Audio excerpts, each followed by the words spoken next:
تو اللہ کی کب پکڑ آ جائے؟ اللہ حکیم ہے. هل ينظرون الا ان ياتيهم الله في ظلل من الغمام والملائكه وقضي الامر. یہ کفار ایمان لانے کے لیے اس کے سوا کس بات کا انتظار کر رہے ہیں کہ اللہ خود بادل کے سائبانوں میں ان کے سامنے موجود ہو، یعنی اللہ آگے خود کہے بھائی مجھ پہ ایمان لا، اور فرشتے بھی اس کے ساتھ ہوں، اور سارا معاملہ بھی چکا دیا جائے. وَإِلَى اللَّهِ تُرْجَعُ الْأُمُورُ. حالانکہ آخرکار سارے معاملات اللہ ہی کی طرف لوٹ کر رہیں گے. سَلْ بَنِي إِسْرَائِيلَ كَمْ آتَيْنَاهُم مِّنْ آيَةٍ بَيِّنَةٍ. بنی اسرائیل سے پوچھو ہم نے ان کو کتنی ساری کھلی نشانیاں دیں. وَمَن يُبَدِّلْ نِعْمَتَ اللَّهِ مِن بَعْدِ مَا جَاءَتْهُ فَإِنَّ اللَّهَ شَدِيدُ الْعِقَابِ. اور جس شخص کے پاس اللہ کی نعمت آ چکی ہو پھر وہ اس کی ناقدری کرے، بدل دے، تو اسے یاد رکھنا چاہیے کہ اللہ کا عذاب بڑا سخت ہے. زُيِّنَ لِلَّذِينَ كَفَرُوا الْحَيَاةُ الدُّنْيَا وَيَسْخَرُونَ مِنَ الَّذِينَ آمَنُوا. جن لوگوں نے کفر اپنا لیا ہے ان کے لیے دنیاوی زندگی بڑی دلکش بنا دی گئی ہے، اور وہ اہل ایمان کا مذاق اڑاتے ہیں. یعنی دنیا کے اندر ان کو ملا، وہ مذاق اڑاتے ہیں ایمان والوں کا. والذین اتقوا فوقهم یوم القیامہ. حالانکہ جنہوں نے تقوی اختیار کیا وہ قیامت کے دن ان سے کہیں بلند ہوں گے. واللہ یرزق من یشاء بغیر حساب. اور اللہ جس کو چاہتا ہے بے حساب رزق دیتا ہے. یعنی کافروں کو دنیا کے اندر اگر اللہ خوب رزق دے رہا ہے تو یہ اس بات کی علامت نہیں ہے کہ اللہ ان سے راضی ہے. رزق کی فراوانی کسی کے حق پر ہونے کی دلیل نہیں ہے.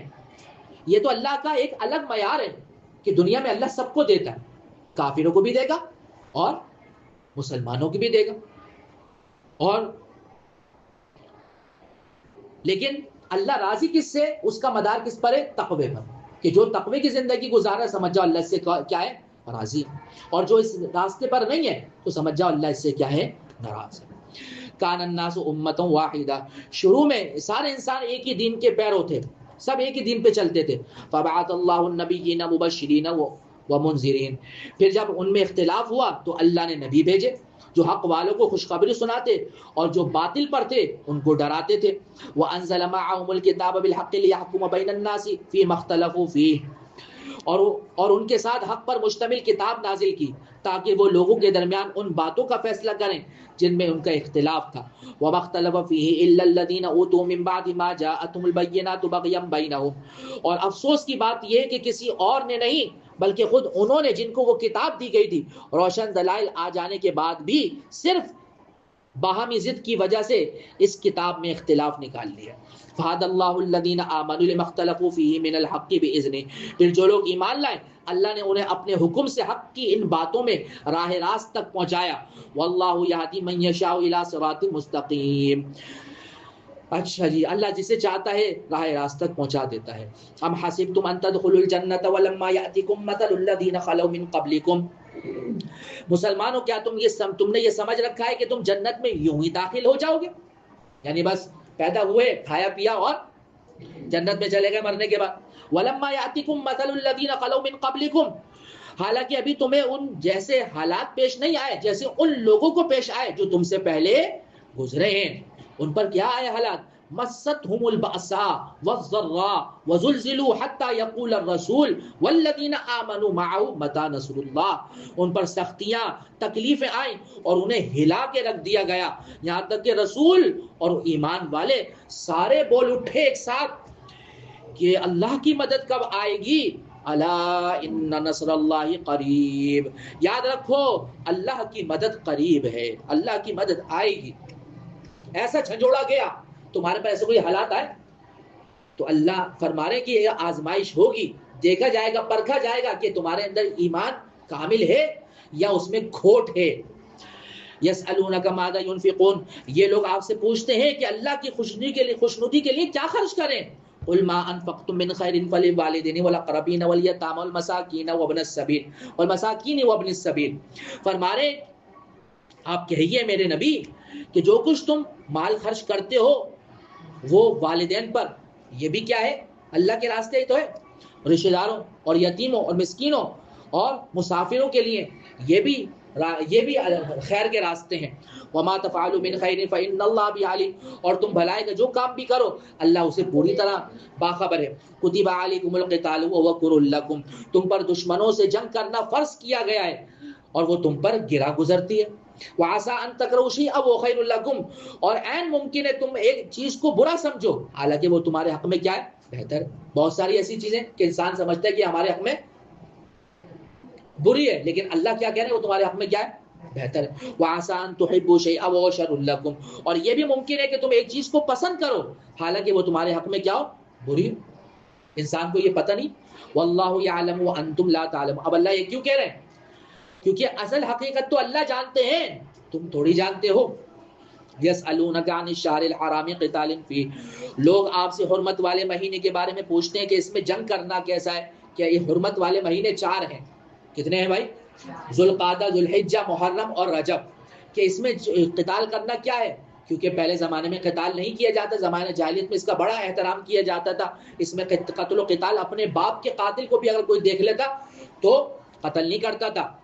قل قتال فیہ کبیر، تو اللہ کیا کہہ رہے ہیں؟ نبی جی آپ کہیے کہ اس میں جنگ کرنا بڑا گناہ ہے، اچھی بات نہیں ہے، لیکن یہ بتاؤ وصد عن سبیل اللہ، مگر لوگوں کو اللہ کے راستے سے روکنا، وکفر بہ، اور اس کے خلاف کفر کرنا، والمسجد الحرام، اور مسجد حرام پر بندش لگانا، پابندی لگا دینا، وہاں کسی کو جانے نہ دینا، واخراج اہلہ منہ، اور وہاں کے رہنے والوں کو وہاں سے باہر نکال دینا جو تم نے صحابہ کے ساتھ سلوک کیا، اکبر عند اللہ، یہ اللہ کے نزدیک اس سے بھی بڑا کیا ہے؟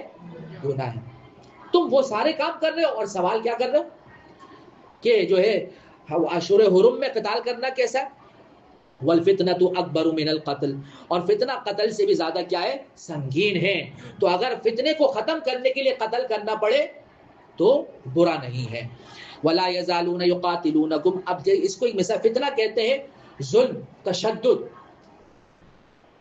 حالات خراب ہیں، لوگوں پر ظلم ہو رہا ہے، تشدد ہو رہا ہے، کوئی وہاں لوٹ رہا ہے، کوئی یہاں اسنیچنگ ہو رہی ہے، کوئی وہاں قتل کیے جا رہا ہے موبائل چھیننے میں، ہر آدمی پریشان ہے کہ میں محفوظ جا رہا ہوں، محفوظ آؤں گا بھی یا نہیں آؤں گا۔ تو ایسے میں اگر اس فتنے کو، اس ظلم کو، تشدد کو ختم کرنے کے لیے کچھ مجرمین کو کیا کر دیا جائے؟ مار دیا جائے، تو ساری انسانیت کی حفاظت اس میں ہے، تو یہ برا ہے کیا؟ بولیے۔ تو اللہ یہی کہہ رہے ہیں والفتنۃ اکبر من القتل، اور فتنہ قتل سے بھی زیادہ کیا ہے؟ سنگین ہے۔ ولا یزالون یقاتلونکم حتی یردوکم عن دینکم ان استطاعوا، اور یہ کافر تم لوگوں سے برابر جنگ کرتے رہیں گے یہاں تک کہ اگر ان کا بس چلے تو یہ تم کو تمہارا دین چھوڑنے پر آمادہ کر دیں۔ ومن یرتد منکم عن دینہ فیمت وہو کافر، اور اگر تم میں سے کوئی شخص اپنا دین چھوڑ دے اور کافر ہونے کی حالت میں مر جائے، فَأُولَٰئِكَ حَبِطَتْ أَعْمَالُهُمْ فِي الدُّنْيَا وَالْآخِرَةِ وَأُولَٰئِكَ أَصْحَابُ النَّارِ هُمْ فِيهَا خَالِدُونَ، تو ایسے لوگوں کے اعمال دنیا اور آخرت دونوں میں برباد ہو جائیں گے، ایسے لوگ دوزخ والے ہیں، وہ ہمیشہ اسی میں رہیں گے۔ ان الذين آمنوا وعملوا الصالحات، ان الذين آمنوا والذين هاجروا وجاهدوا في سبيل الله، اس کے برخلاف جو لوگ ایمان لائے، جنہوں نے ہجرت کری اور اللہ کے راستے میں جہاد کیا، تو وہ بے شک اللہ کی رحمت کے، اولئک یرجون رحمت اللہ، بے شک وہی لوگ ہیں جو اللہ کی رحمت کے امیدوار ہیں۔ واللہ غفور الرحیم، اور اللہ بڑے بخشنے والے اور بہت مہربان ہے۔ یسألونک عن الخمر والمیسر، یہ لوگ آپ سے پوچھتے ہیں شراب اور جوئے کے بارے میں۔ شراب زمانے جاہلیت میں لوگ اس کے بڑے خوگر تھے اور اس کے عادی تھے، تو اس کو فوراً حرام قرار نہیں دیا گیا، بلکہ سورہ نحل میں یہ بتایا گیا کہ بھئی یہ نشے والی چیز ہے، اچھی چیز نہیں۔ پھر سورہ بقرہ کی ان آیتوں میں یہ بتایا کہ اس میں فائدے بھی ہیں لیکن نقصانات کیا ہیں؟ زیادہ ہیں۔ پھر سورہ مائدہ کے اندر، سورہ نساء کے اندر بتایا کہ نشے کی حالت اگر شراب پی ہوئی ہے تو نماز نہ پڑھو۔ پھر اس کے بعد سورہ مائدہ کے اندر یہ حکم آیا کہ یہ شراب ناپاک ہے، آئندہ اس سے مکمل پرہیز کرو۔ صاف صاف حکم دے دیا گیا کہ اب یہ کیا کر دی گئی ہے؟ حرام ہے۔ تو یہ دوسرا اسٹیپ آ رہا ہے کہ یہ لوگ آپ سے پوچھتے ہیں شراب اور جوئے کے بارے میں، قل اے نبی جی آپ کہہ دیجئے فیہما اسم کبیر، کہ ان دونوں کا گناہ ان کے فائدے سے، ومنافع الناس، ان کے فائدے سے کیا ہے؟ زیادہ ہے۔ فائدہ ہے اس میں لیکن نقصان کیا ہے؟ نقصان کا پہلو زیادہ ہے۔ وَإِسْمُهُمَا أَكْبَرُ مِنْ نَفْعِهِمَا، اور ان کا جو، ان دونوں کا جو نقصان ہے وہ ان کے فائدے سے زیادہ ہے۔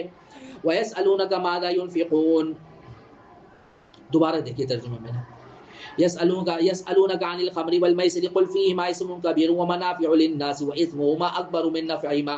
اور یہ لوگ آپ سے شراب اور جوئے کے بارے میں پوچھتے ہیں، اے نبی جی آپ کہہ دیجئے کہ ان دونوں میں بڑا گناہ بھی ہے اور لوگوں کے لیے کچھ فائدے بھی ہیں، البتہ ان دونوں کا گناہ ان کے فائدے سے زیادہ ہے. اور وَيَسْأَلُونَكَ مَاذَا يُنْفِقُونَ، یہ لوگ آپ سے پوچھتے ہیں کہ اللہ کی خوشنودی کے لیے کیا خرچ کریں. قُلِ الْعَفْوَ، تو اے نبی جی آپ کہہ دیجئے جو تمہاری ضرورت سے زائد ہو وہ کیا کر دو، خرچ کر دو. ایسا نہیں کہ سب مال خرچ کر دو اور پھر خود ہی کیا بن جا، محتاج بن جا. ایسا نہیں، اپنی ضرورت سے زائد جو تمہارے ہو اس کو خرچ کرنے کی ہمت کرو. كذلك يبين الله لكم الآيات لعلكم تتفكرون في الدنيا والآخرة. اللہ اسی طرح اپنے احکام تمہارے لیے صاف صاف بیان کرتا ہے تاکہ تم غور و فکر سے کام لو، دنیا کے بارے میں بھی اور آخرت کے بارے میں بھی. وَيَسْأَلُونَكَ عَنِ الْيَتَامَى، ایک اور حکم آ رہا ہے کہ یہ لوگ آپ سے پوچھتے ہیں یتیموں کے بارے میں. کیوں پوچھتے ہیں؟ کیونکہ یتیم ان کی کفالت میں آتے ہیں. اب اتنا ڈرایا گیا اتنا متنبع کیا گیا یتیموں کے بارے میں، تو اب صحابہ احتیاط کرتے تھے اپنا کھانا الگ یتیموں کا کھانا الگ. اب یتیموں کتنا کھائے گا بیچارہ، وہ بچ جاتا تھا، سڑ جاتا تھا. پہلے زمانے میں فریج تو ہوتا نہیں تھا، تو اب اس کی وجہ سے کیا ہوتا تھا، تکلیف ہوتی تھی، ڈبل چولہے بھی جل رہے ہیں اور کھانا بھی ضائع ہو رہا ہے. تو یہاں اس کی اصلاح کی جا رہی ہے اور یہ بتایا جا رہا ہے کہ مقصد یہ نہیں ہے کہ تم تکلیف میں پڑو، مقصد یہ ہے کہ اصلاح ہو. یتیم کا مال کھانا، ہڑپ کرنا تمہاری نیت میں نہ ہو. اگر اس صورت میں اگر کچھ آگے پیچھے ہو بھی جائے تو اس پر کوئی گناہ نہیں ہے. تو ایک ڈش بنا لو اور اس ڈش کے بنانے کے اندر اس یتیم کے مال سے کچھ نہ کچھ پیسے لے لو تاکہ 2 ٹائم کا کھانا اس کا بھی ہو جائے اور تمہارے لیے بھی تکلیف کا باعث نہ ہو. وَيَسْأَلُونَكَ عَنِ الْيَتَامَى، اور لوگ آپ سے یتیموں کے بارے میں پوچھتے ہیں. قُلْ إِصْلَاحٌ لَهُمْ خَيْرٌ، آپ کہہ دیجئے کہ ان کی بھلائی چاہنا یہ ہے نیک کام. وَإِن تُخَالِطُوهُمْ فَإِخْوَانُكُمْ، اور اگر تم ان کے ساتھ مل جل کر رہو تو کوئی حرج کی بات نہیں کیونکہ وہ بھی تمہارے بھائی ہیں. وَاللَّهُ يَعْلَمُ الْمُفْسِدَ مِنَ الْمُصْلِحِ، اور اللہ خوب جانتا ہے کون معاملات بگاڑنے والا ہے اور کون سنوارنے والا ہے. وَلَوْ شَاءَ اللَّهُ لَأَعْنَتَكُمْ، اور اگر اللہ چاہتا تو تمہیں مشکل میں ڈال دیتا. إِنَّ اللَّهَ عَزِيزٌ حَكِيمٌ، بے شک اللہ کا اقتدار کامل ہے اور حکمت بھی کامل ہے. وَلَا تَنكِحُوا الْمُشْرِكَاتِ حَتَّى يُؤْمِنْ، اور مشرک عورتوں سے اس وقت تک نکاح نہ کرو جب تک وہ ایمان نہ لے آئیں. وَلَأَمَةٌ مُؤْمِنَةٌ خَيْرٌ مِّن مُشْرِكَةٍ وَلَوْ أَعْجَبَتْكُمْ، اور بے شک ایک مومن باندی یعنی جو لونڈی کہلاتی ہے کسی بھی مشرک عورت سے بہتر ہے، خواہ وہ مشرک عورت تمہیں پسند ہی کیوں نہ آ رہی ہو. وَلَا تُنْكِحُوا الْمُشْرِكِينَ حَتَّى يُؤْمِنُوا، اور اپنی عورتوں کا نکاح مشرک مردوں سے نہ کراؤ جب تک کہ وہ ایمان نہ لے آئیں. وَلَعَبْدٌ مُؤْمِنٌ خَيْرٌ مِّن مُشْرِكٍ وَلَوْ أَعْجَبَكُمْ، اور بے شک ایک مومن غلام کسی بھی مشرک مرد سے بہتر ہے خواہ مشرک مرد تمہیں کتنا ہی پسند آ رہا ہو. اولئک یدعون الی النار، وجہ کیا ہے کہ جو مشرک یا مرد یا عورت ہے وہ تمہیں بلا رہے ہیں آگ کی طرف، دوزخ کی. واللہ یدعو الی الجنۃ والمغفرۃ باذنہ، اور اللہ تم کو بلا رہا ہے جنت اور مغفرت کی طرف اپنے حکم سے. وَيُبَيِّنُ آیَاتِهِ لِلنَّاسِ لَعَلَّهُمْ يَتَذَكَّرُونَ، اور اللہ بیان کرتا ہے صاف صاف اپنے احکام لوگوں کے سامنے تاکہ وہ نصیحت حاصل کریں. وَيَسْأَلُونَكَ عَنِ الْمَحِيضِ، اور یہ لوگ آپ سے حیض کے بارے میں پوچھتے ہیں. قُلْ هُوَ أَذًى، آپ کہہ دیجئے وہ گندگی کی چیز ہے.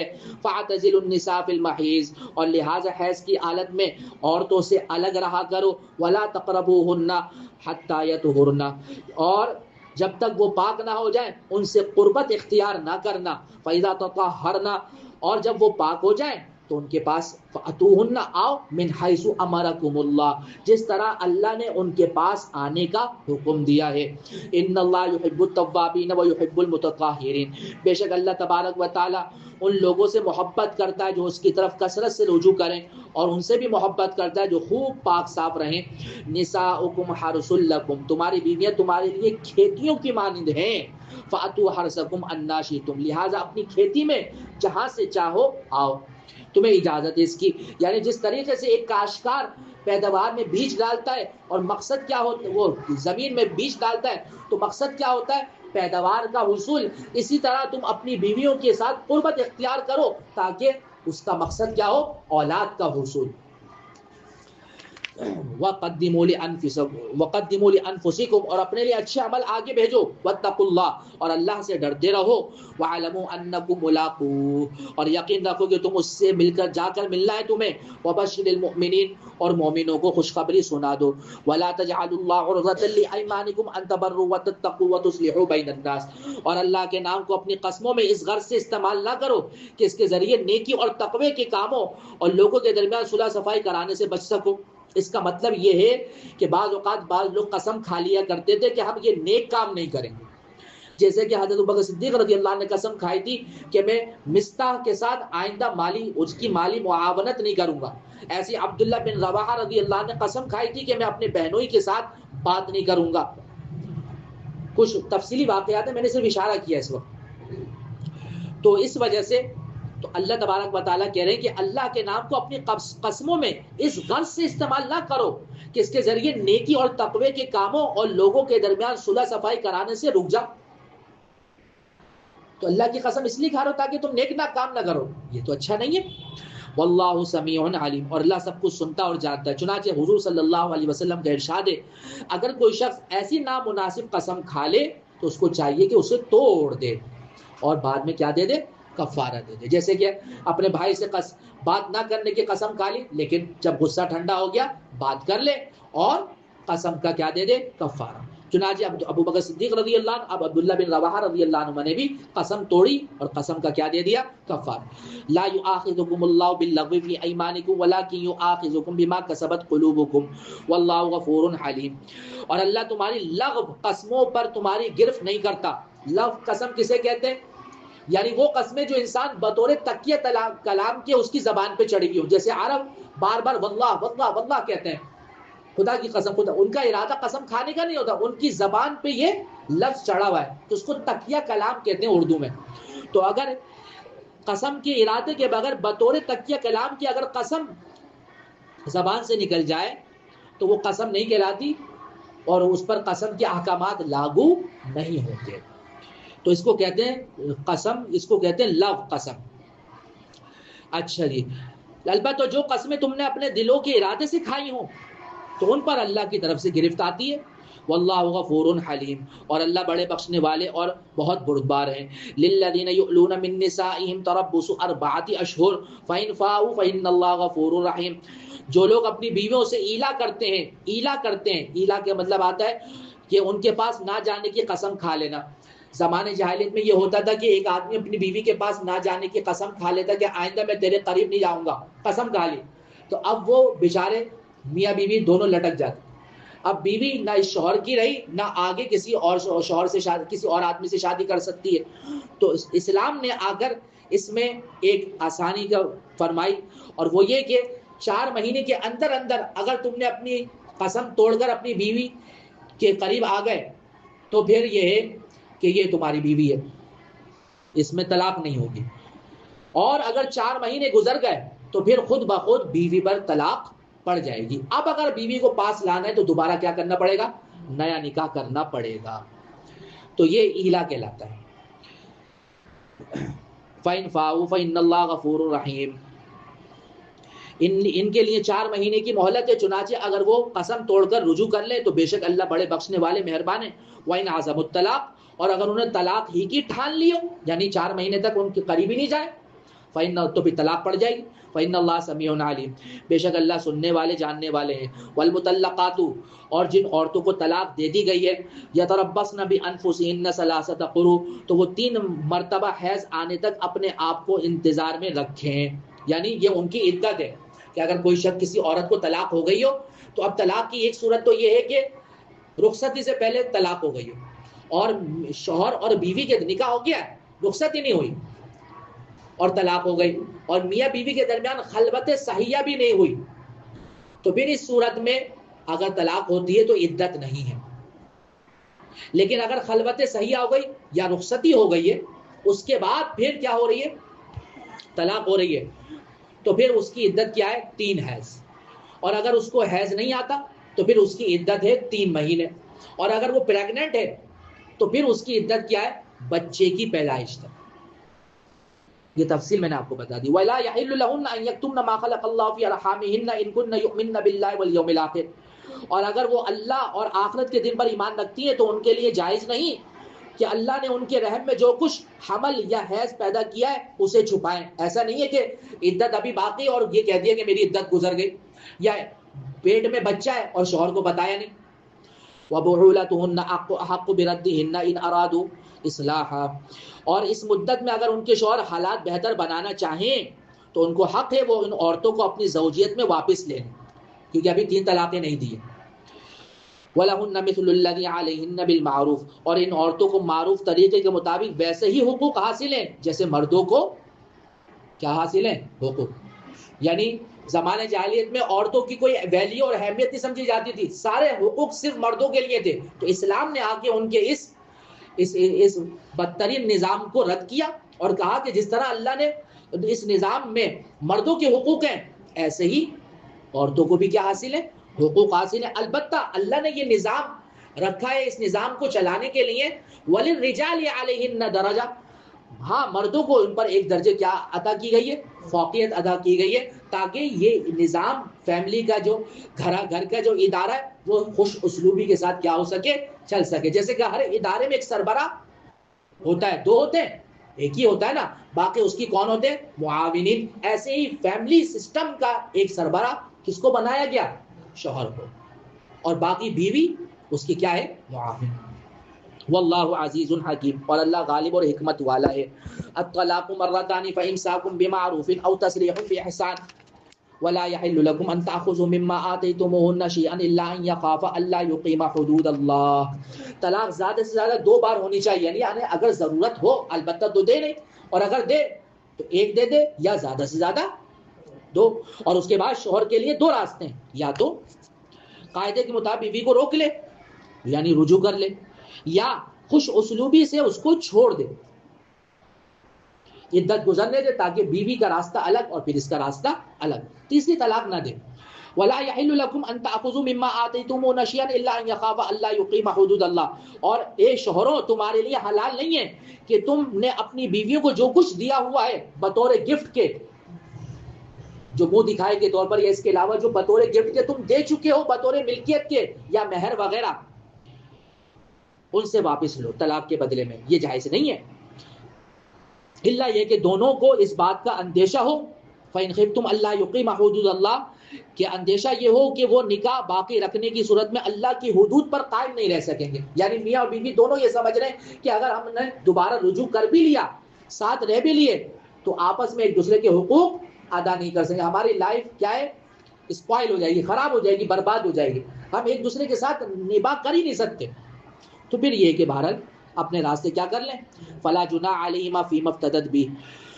تو چنانچہ اگر تمہیں اس صورت کا اندیشہ ہے تو دونوں اللہ کی حدود کو قائم نہ رکھ سکیں تو ان دونوں کے لیے اس میں کوئی گناہ نہیں ہے کہ عورت مالی معاوضہ دے کر علیحدگی اختیار کر لے.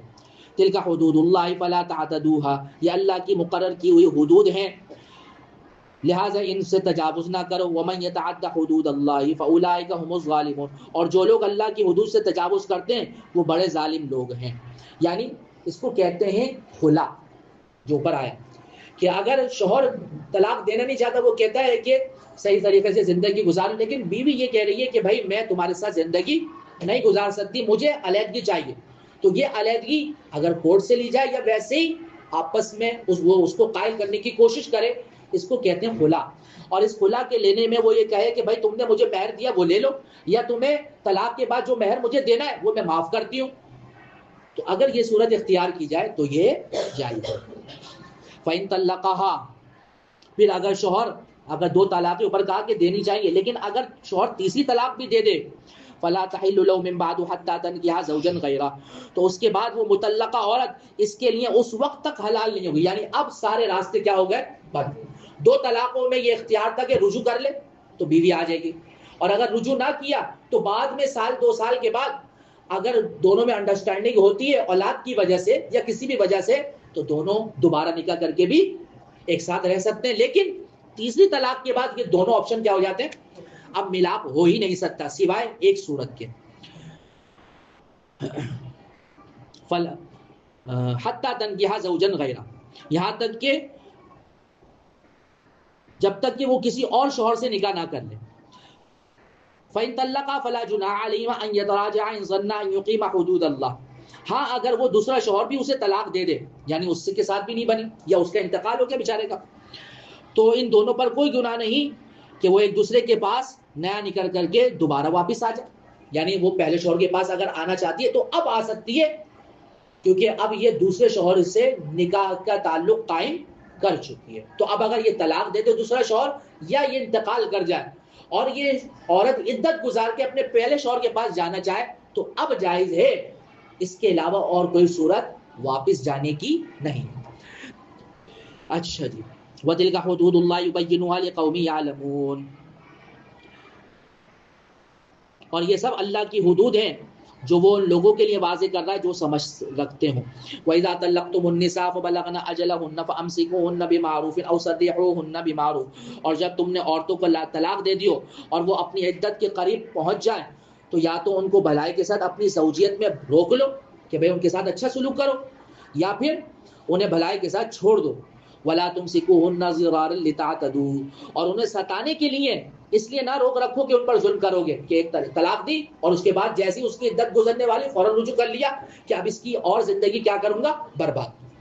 اور پھر اس کو ستایا، پھر جب معاملات بگڑے طلاق دی اور طلاق دینے کے بعد پھر جب اس کی عدت ختم ہونے کو آئی تو فوراً کیا کر لیا، رجوع کر لیا، تاکہ اور پھر اس کی زندگی کیا کروں، برباد کروں. وَمَن يَفْعَلْ ذَلِكَ فَقَدْ ظَلَمَ نَفْسَهُ. تو اللہ کہہ رہے ہیں جو شخص ایسا کرے گا وہ خود اپنی جان پر ظلم کر رہا ہے. وَلَا تَتَّخِذُوا آيَاتِ اللَّهِ هُزُوًا. اور اللہ کی آیتوں کو مذاق مت بناؤ. وَاذْكُرُوا نِعْمَتَ اللَّهِ عَلَيْكُمْ وَمَا أَنزَلَ عَلَيْكُمْ مِنَ الْكِتَابِ وَالْحِكْمَةِ يَعِظُكُمْ بِهِ. اور اللہ نے جو تم پر انعام فرمایا ہے اسے یاد کرو، اور تم پر جو حکمت کتاب کی باتیں تمہیں نصیحت کے لیے نازل کی ہیں انہیں یاد رکھو. واتقوا اللہ. اور سب سے بنیادی چیز یہ ہے کہ اللہ سے ڈرو. جب اللہ کا ڈر، خوف خدا دل میں ہوگا تو کوئی کسی کی زندگی سے نہیں کھیلے گا. وَاعْلَمُوا. اور جان لو ان اللہ بكل شيء علیم، کہ اللہ ہر چیز کو خوب جانتے ہیں. وَإِذَا طَلَّقْتُمُ النِّسَاءَ فَبَلَغْنَ أَجَلَهُنَّ فَلَا تَعْضُلُوهُنَّ أَن يَنكِحْنَ أَزْوَاجَهُنَّ. بس یہ ایک آخری آیت ہے. اور عورتوں کو، اور جب تم نے عورتوں کو طلاق دے دی ہو اور وہ اپنی عدت کو پہنچ جائیں، فلا تعذلوہن. تو اے میکے والوں کو کہا جا رہا ہے کہ انہیں اس بات سے منع نہ کرو کہ وہ اپنے پہلے شوہروں سے دوبارہ نکاح کر لے. اذا تراضوا بینہم بالمعروف. بشرطے کہ وہ بھلائی کے ساتھ ایک دوسرے سے راضی ہو گئے. یعنی اگر طلاق دے دی اور 1-2 سال کے بعد پھر میاں بیوی میں آپس میں انڈرسٹینڈنگ ہو رہی ہے، شوہر چاہ رہا ہے کہ میں دوبارہ اپنی بیوی کو اپنا لوں اور بیوی بھی اس کی خواہش مند ہے کہ میں اپنے پہلے شوہر کے پاس چلی جاؤں، تو میکے والوں کو آڑے نہیں آنا چاہیے. یعنی کہ غیرت آگے آ جائے کہ ہم تو اس نے ہماری بیٹی کی زندگی برباد کر دی تھی، ہماری بہن کو چین سے رہنے نہیں دیتا تھا، اب ہم اس سے شادی نہیں ہونے دیں گے، وغیرہ وغیرہ. تو ایسا نہیں کرنا چاہیے. ذالک یوعظ بمن کان منکم یؤمن باللہ والیوم الآخر. فرمایا کہ ان باتوں کی تم میں سے ان لوگوں کو نصیحت کی جا رہی ہے جو اللہ اور آخرت کے دن پر ایمان رکھتے ہوں. ذالکم ازکی لکم واطہر. یہی تمہارے لیے زیادہ ستھرا اور پاکیزہ ہے. واللہ یعلم وانتم لا تعلمون. اور اللہ جانتا ہے تم نہیں جانتے.